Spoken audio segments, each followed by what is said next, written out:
When I was a boy of 14, my father was so ignorant I could hardly stand to have the old man around. But when I got to be 21, I was astonished at how much he had learned in 7 years. Mark Twain. This video is dedicated to my father, Gordon Randall, on Father's Day 2026. The focus is on his contributions to science that impact us all. Here's the earliest photo taken with Aunt Love. Portsmouth High School graduation, 1925. Ohio State University graduation, January 1929, Phi Beta Kappa and ROTC photo. Here is a wedding photo from the 6th of October, 1934, and the guest book. Dad's parents, Frank and Marion Randall, are not listed.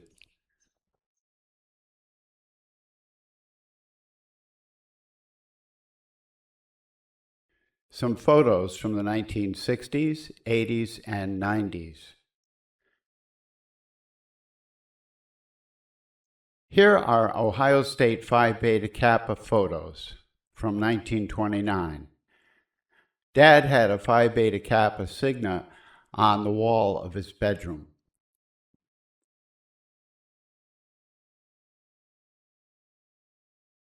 Dad was on the General Electric top secret team that developed the first jet engine in 1941. The IA jet engine was the first in the U.S., its test flight shown here, which he undoubtedly saw. He continued work, including the J-47 jet engine that powered everything from fighter jets like the F-86 Sabre to the giant Corvair B-36 strategic bombers. GE made 35,000 J-47 engines, making it the most produced jet engine in history. He was also selected to install gas turbines for Con Edison in New York City, the first being at the 14th Street Con Edison Power Station and then branching out to other facilities. Con Edison's gas turbine installations in the 1960s were primarily driven by the Great Northeast Blackout of November 9, 1965. Following this massive grid failure, utilities recognized that traditional, large steam turbines were difficult to restart in a blackout. They needed, end quote, black start, end quote, capability, generators that could start on minimal auxiliary power to help restore the grid. General Electric answered this demand by producing compact, packaged, quick-starting gas turbines, often built using modified aircraft-derived jet engines that could rapidly deliver peak power. The November 1965 blackout demonstrated that gas turbines could crank up in minutes on local battery power and diesel cranking engines. Con Edison and other utilities across the Northeast ordered large numbers of these units. During this era, GE was refining its Frame 5 and heavy-duty gas turbine designs. Because gas turbines initially cost more than traditional coal-fired units to run, utilities primarily deployed them to handle peak demand, turning them on during the hottest summer days, and as critical system reserves. While the primer 1960s units were simple cycle, earlier experiments by GE in the late 1940s and 1950s laid the foundation for combined cycle technology utilized in modern power plants. Other major 1960s Con Edison projects beyond rapid gas turbine installations, the 1960s was an era of heavy infrastructure expansion in NYC, Big Alice.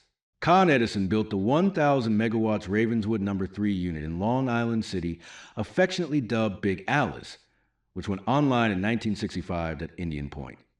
The utility also ventured into nuclear energy, opening the Indian Point 1 atomic power plant in 1962.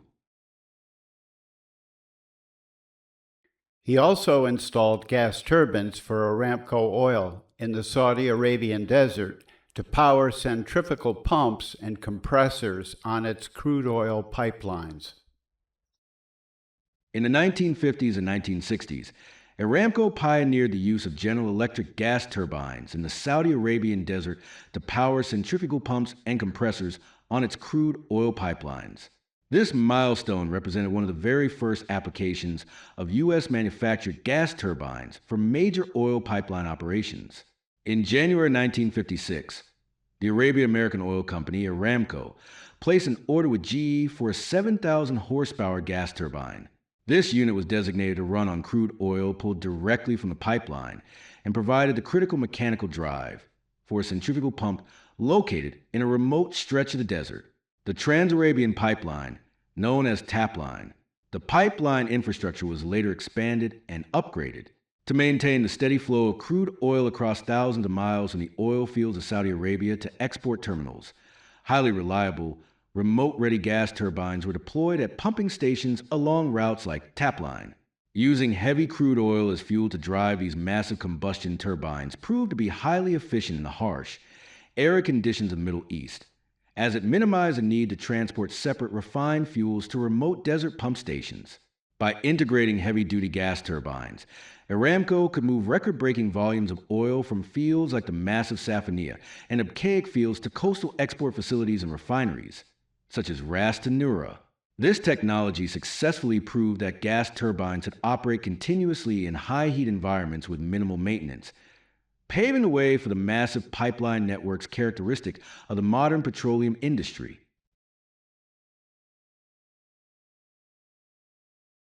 In the late 1940s, our dad, Gordon Randall, built our home on property sold to us by the Armstrong Orchards. It was next door to Dr. Willis Rodney Whitney. Dr. Whitney knew about the potential sale and invited Dad and our family to move next door. A few months before the video on the left, the brick wall was only about 2 feet tall. A starling and her fledglings were walking along the top of the wall when one chick fell into the space between the house wall and the brick. Without hesitation, Dad told me to get the vacuum cleaner. He instructed me to turn it off when requested. With a hose, he extracted the fledgling, who rejoined mother and brood.